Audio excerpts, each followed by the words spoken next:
want to change the world? Start off by making your bed. If you make your bed every morning, you will have accomplished the first task of the day. It will give you a small sense of pride, and it will encourage you to do another task, and another, and another. And by the end of the day, that one task completed will have turned into many tasks completed. Making your bed will also reinforce the fact that the little things in life matter. If you can't do the little things right, you'll never be able to do the big things right. And if by chance you have a miserable day, you will come home to a bed that is made. That you made. And a made bed gives you encouragement that tomorrow will be better. To pass SEAL training, there are a series of long swims that must be completed. One is the night swim. Before the swim, the instructors joyfully brief the students on all the species of sharks that inhabit the waters off San Clemente. They assure you, however, that no student has ever been eaten by a shark, at least not that they can remember. But you are also taught that if a shark begins to circle your position, stand your ground. Do not swim away. Do not act afraid. And if the shark, hungry for a midnight snack, darts towards you, then summons up all your strength and punch him in the snout, and he will turn and swim away. There are a lot of sharks in the world. If you hope to complete the swim, you will have to deal with them. So if you want to change the world, don't back down from the sharks. Over a few weeks of difficult training, my SEAL class, which started with 150 men, was down to just 42. There were now 6 boat crews of 7 men each. I was in the boat with the tall guys, but the best boat crew we had was made up of the little guys, the Munchkin crew, we call them. No one was over 5'5". The Munchkin boat crew had 1 American Indian, 1 African American, 1 Polish American, 1 Greek American, 1 Italian American, and 2 tough kids from the Midwest. They out-paddled, outran, and outswam all the other boat crews. The big men in the other boat crews would always make good-natured fun of the tiny little flippers the Munchkins put on their tiny little feet prior to every swim.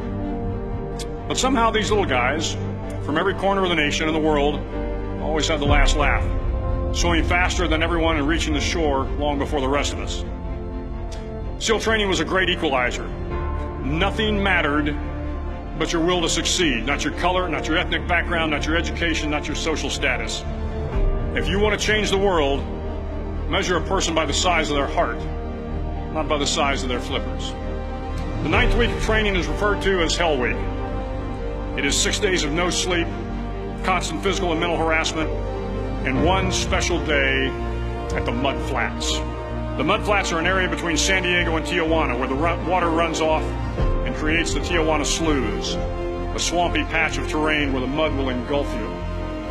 It is on Wednesday of Hell Week that you paddle down to the Mud Flats and spend the next 15 hours trying to survive this freezing cold, the howling wind, and the incessant pressure to quit from the instructors.